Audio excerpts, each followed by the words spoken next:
আমাৰ যেতিয়া পঢ়িবলৈ সময় হয় কিতাপখন লৈ বহিছোঁ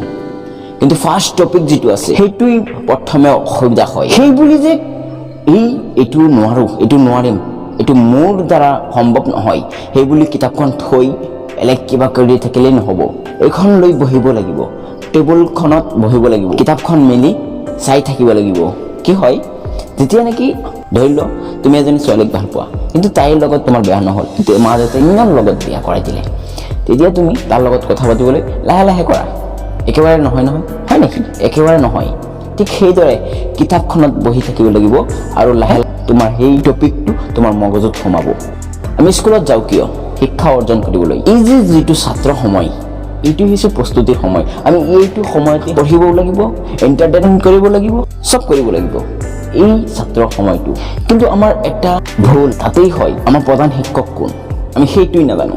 প্ৰধান শিক্ষক যিসকল নেকি তোমাক অ আ ক খ শিকাইছে সেইসকলে তোমাৰ প্ৰথম শিক্ষক আৰু প্ৰধান শিক্ষক সেইসকলক ভুলি থাকিলে আমি জীৱনত যিমানেই শিক্ষক নাপাওঁ কিয় সকলোকে পাহৰি থাকিম তুমি সেইসকলৰ পৰাও কিবা এটা হ'বা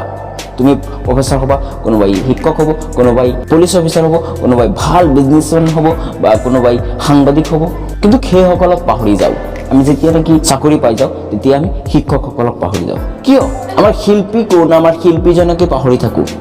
যেতিয়া নেকি ৰাস্তাতে খোজকাঢ়ি গৈ থাকোঁ তেতিয়া যদি কিবা এটা পাথৰ পাওঁ সেই পাথৰটো আমি দলিয়াই দিওঁ নহ'লে কি কৰোঁ গছকি দিওঁ কিন্তু কোনোবাই এজন মানুহ আছে এনেকুৱা যে সেই পাথৰটো উঠুৱাই লৈ গৈ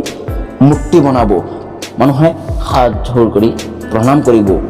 ডেইলি যাব প্ৰত্যেক দিনেই যাব আৰু মানুহে তাক সন্মান জনাব মানুহে তাক পূজা কৰিব কিন্তু সেই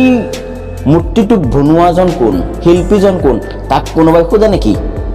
নুসুধে কিন্তু শিল্পীজনক শিল্পী থাকিব কিন্তু সেই যে মূৰ্তিটো বনাই থৈ গ'ল সেই মূৰ্তিটোক মানুহে প্ৰত্যেক দিনেই নতুন নতুন মানুহ আহিব আৰু পূজা কৰি যাব আমাৰ শিক্ষকসকলক সেই ঠিক এইদৰেই য'তে আছে তাতেই থাকিব আমি খালি পৰিৱৰ্তন হৈ যাম আমি ইয়াৰ পৰা তালৈ তাৰ পৰা তালৈ কেতিয়াবা আমাক মানুহে সন্মান কৰিব কিন্তু কোনে বনাইছে মোক কোনে বনাই লৈ গৈছে ইমান দূৰলৈ সেই থাকিম আমি পাহৰি থাকোঁ সময়ৰ মূল্য বুজিব লাগিব গৌতম বুদ্ধক কোনোবা এজনে কৈছিল যে এইখন পৃথিৱীত জ্ঞানী কোন তেতিয়া গৌতম বুদ্ধই কৈছিল যে এইখন পৃথিৱীত সেইজনেই জ্ঞানী যিজন নেকি সময়ৰ মূল্য বুজি পায় সেইজনেই জ্ঞানী তো আমাৰ সময়ৰ মূল্য বুজিব লাগিব আৰু সময়